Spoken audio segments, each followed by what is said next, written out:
आजिर अमृतवाणी समस्त को मोर स्वागत जनाए।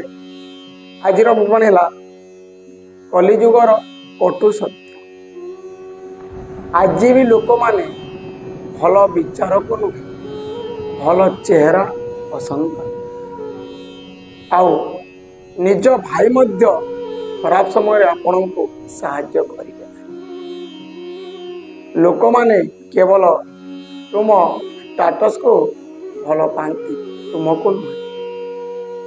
जहाँ को तुम्हें सबुठारु बेसी भल पाओ से ही तुमको अधिक आघात कर।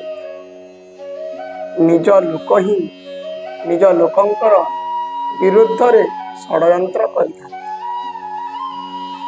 पिता माता मान सम्मान निज पिला माने ही बाजार रे बिकी दियो। पिता माता निज पिला मानक द्वारा दुख पाती। जहाँ को तुम्हें आज निजर बोली भावुच भविष्यत रे से प्रथमे तुम सहित विश्वासघातक कर।